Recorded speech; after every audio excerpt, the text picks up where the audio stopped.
Well, good morning. This is our third day in the book of Galatians. And quite frankly, we're going to deal with a sensitive subject. The subject today is this.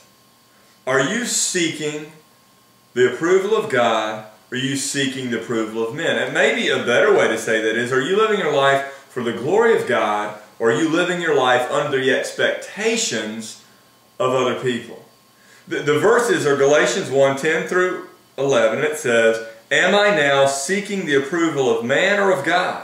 Or am I seeking to please man? If I were trying to please man, I would not be a servant of Christ." You know what he's telling you here? You and I can't truly serve God while living under other people's expectations. We can't truly serve God and make everybody else happy. We've always got to remember that if we're going to truly serve God, then we're going to accurately preach His Word. And if we accurately preach and share His Word, we know from the book of Peter that the name of Christ is a stone of stumbling and a rock of offense, and it's going to cause problems. It's going to cause issues. At times, His name is going to cause conflict.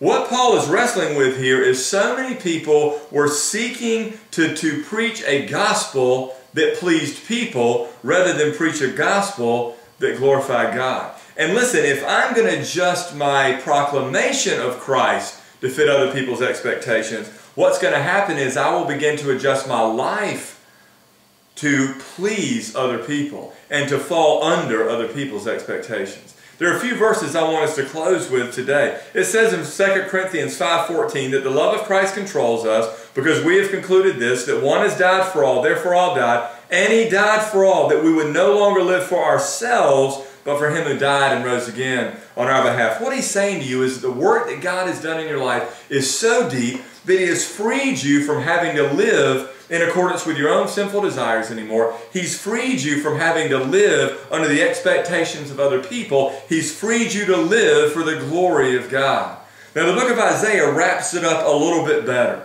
Isaiah said this. He said, "Stop regarding man whose breath is in his nostrils." What he is saying is, why would you and I care more about what man thinks, whose breath is in his nostrils, than we would what God thinks, who has no hindrances to life, who speaks and creates? God sent Christ to free you so that through faith in His finished work, you would no longer live under the expectations of other people. So let me ask you this question again in conclusion. Are you going to live your life today for the glory of God?